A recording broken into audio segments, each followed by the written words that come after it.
Israeli पिट्ठू के हमले के बाद कबीलाई पलटवार, सीरिया के सुबेदा में अरब लड़ाकों की एंट्री, ड्रूज गुटों की हालत पतली, इजरायल समर्थक हिकमत अल हिजरी भी पड़ा नतमस्तक, सीरियाई सरकारी फौज फिर से मैदान में उतरने की तैयारी। दोस्तों, स्थानीय सूत्रों ने अल जजीरा को बताया कि कबीलाई लड़ाके अब सुबेदा शहर के चारों तरफ मौजूद है और शहर के अंदर अब भी मौजूद उन ड्रूज सशस्त्र गुटों से लड़ाई कर रहे हैं जिन्हें सीरियाई सरकार गैर कानूनी हथियारबंद गुट बता रही है।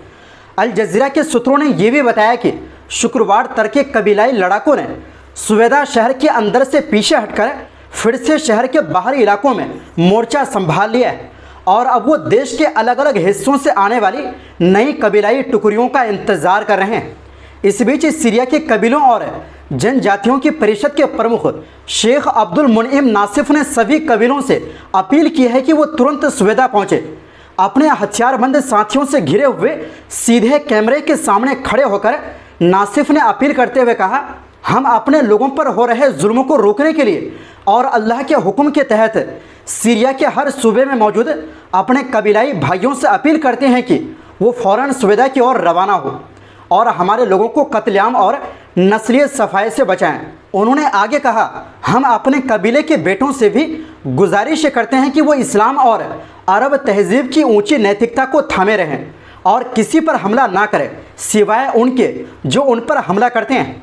वहीं एक सीरियाई सुरक्षा अधिकारी ने अल जजीरा को बताया कि गृह मंत्रालय को कई अपीलें मिली है कि वो सुबेदा में हालात को संभाले और शांति बहाल करे।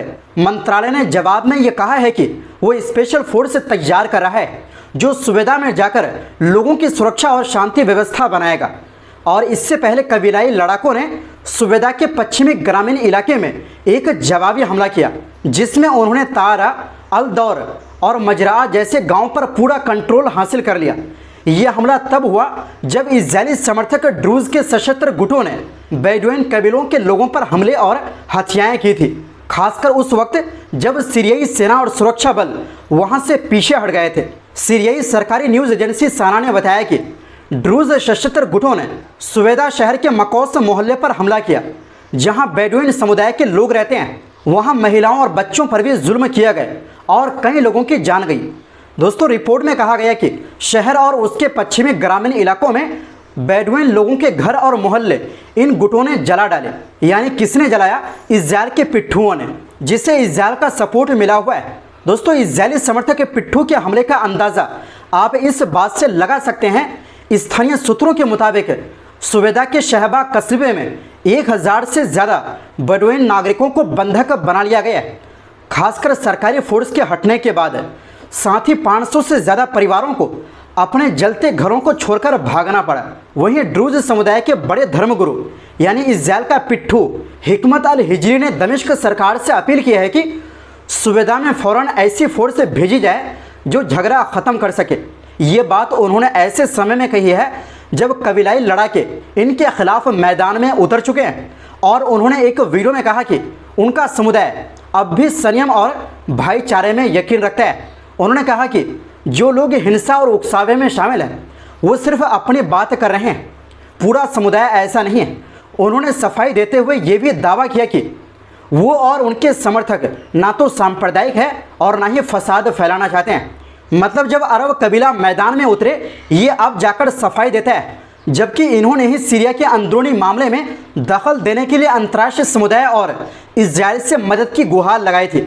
और इसके ही कहने पर इजरायली एयरफोर्स सीरिया पर हमला किया और इजरायल को एक बहाना भी मिल गया क्योंकि वो सीरिया को उस हालत में नहीं देखना चाहते जिससे वो इजरायल के लिए ख़तरा हो। हालांकि ऐसा नहीं है कि सभी ड्रूज नेता इन्हीं की तरह सोच रखते हैं, बल्कि ड्रूज समुदाय के कुछ और धर्म गुरुओं ने सीरियाई सरकार का साथ देने का ऐलान किया और बाहर से किसी भी तरह के हस्तक्षेप का विरोध किया। लेकिन इजरायल जो है वो इन लोगों की बात नहीं सुनता, बल्कि उनकी सुनता है जो इजरायल के समर्थक है, मतलब हिकमत अल हिजरी का। लेकिन कबीलाई लड़ाकों के एक्शन से इनकी भी नींद उड़ गई है क्योंकि इजरायल कितना ही सपोर्ट कर पाएगा हवाई हमला करके।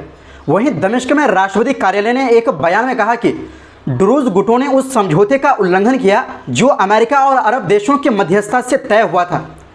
बयान के मुताबिक सीरियाई सरकार ने बुधवार शाम हुए इस समझौते के बाद अपनी सेना को पीछे हटा लिया था। ताकि शांति का मौका दिया जा सके। लेकिन हथियारबंद गुटों ने ना शांति का पालन किया, ना ही बदले की कार्रवाई से खुद को रोका और उल्टा नागरिकों पर हमले और हत्याएं शुरू कर दी। सरकार ने कहा कि इन गुटों की हरकतें राष्ट्रीय एकता और सामाजिक शांति के लिए बड़ा खतरा है। सीरियाई राष्ट्रपति कार्यालय ने अपने बयान में कहा कि इजराइल बार बार सीरिया के अंदर दखल दे रहा है, जिससे हालात और ज़्यादा बिगड़ रहे हैं। उन्होंने दुनिया से अपील की कि सीरिया को हथियारबंद गुटों से निपटने में मदद करे ताकि देश में फिर से शांति लौट सके। सरकार ने यह भी कहा कि देश की सुरक्षा, एकता और लोगों की जान की हिफाजत की जिम्मेदारी हमारी है और सरकार इसके लिए हर ज़रूरी कदम उठाएगी। दोस्तों, इन झड़पों की शुरुआत कुछ दिन पहले ड्रूज और बेडुइन समुदायों के बीच बदले की कार्रवाई से हुई। जब हालात बेकाबू हुए तो सरकारी सेना और पुलिस ने बीच में आकर रोकने की कोशिश की, लेकिन उन्हें खुद ही ड्रूज गुटों से भिड़ना पड़ा और साथ ही इजराइल के हवाई हमलों का भी सामना करना पड़ा। वहीं सीरिया के राष्ट्रपति अहमद अल शरा को गुरुवार की शाम 3 अहम देशों के नेताओं के फ़ोन कॉल मिले। ये कॉल सऊदी अरब के क्राउन प्रिंस मोहम्मद बिन सलमान, तुर्की के राष्ट्रपति रजब तैयब एर्दोगान और कतर के अमीर शेख तमीम बिन हमद अल थानी की तरफ से किए गए। सीरियाई राष्ट्रपति कार्यालय ने बताया कि इन फ़ोन कॉल्स में दक्षिण सीरिया, खासकर स्वेदा प्रांत में हाल ही में जो तनाव और झड़पें हुई है उन पर चर्चा हुई। इन नेताओं ने कहा कि वो सीरिया के साथ खड़े हैं और देश के हालात को बेहतर बनाने में हर तरह की मदद के लिए तैयार है।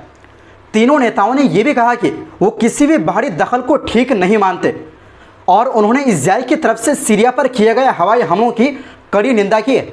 इन नेताओं ने इस बात पर भी जोर दिया कि सीरिया की एकता, ज़मीन की अखंडता और वहाँ की सरकार की संप्रभुता को पूरा समर्थन दिया जाएगा। उनका कहना है कि सीरियाई सरकार को पूरे देश में कंट्रोल रखना चाहिए ताकि शांति कायम हो सके। वहीं गुरुवार को ही 11 देशों, जिनमें Saudi Arab, Qatar, UAE, Bahrain, Oman, Kuwait, Jordan, Iraq, Lebanon, मिस्र और तुर्की शामिल हैं, उन्होंने एक साझा बयान जारी कर कहा कि वो सीरिया के आंतरिक मामलों में किसी भी विदेशी हस्तक्षेप को खारिज करते हैं। ये बयान तब आया जब इजराइल ने दमिश्क और कुछ अन्य इलाकों पर हवाई हमले किए, ये कहकर कि वो ड्रूज समुदाय की सुरक्षा कर रहे हैं। लेकिन इन देशों ने साफ साफ कहा कि ये सीरिया की संप्रभुता का उल्लंघन है और अंतर्राष्ट्रीय कानून का खुला उल्लंघन भी है। बयान में कहा गया कि ये सभी देश सीरिया की सुरक्षा, शांति और संप्रभुता का पूरा समर्थन करते हैं। साथ ही इन देशों ने इस बात की भी तारीफ की कि राष्ट्रपति अहमद अल शरा ने सुवेदा में जिन लोगों ने आम नागरिकों पर जुल्म किए उनके खिलाफ सख्त कार्रवाई का वादा किया है। वैसे दोस्तों, ये मुस्लिम देश सिर्फ बयान ही दे सकते हैं और कुछ कर नहीं सकते, क्योंकि ये पहला बयान नहीं है। ये शुरू से ही हर मुद्दे पर सिर्फ बयानबाजी ही करते हैं और अपनी बारी का इंतज़ार कर रहा है। खैर, इस पूरे मामले पर आपकी क्या राय है? अपनी राय कमेंट बॉक्स में ज़रूर दें। मिलते हैं एक और नई रिपोर्ट्स के साथ और आपसे एक छोटी सी गुजारिश है कि चैनल को सब्सक्राइब ज़रूर कर लीजिए, क्योंकि आपकी सपोर्ट ही हमारी ताकत है। बहुत बहुत शुक्रिया। खुदा हाफिज़।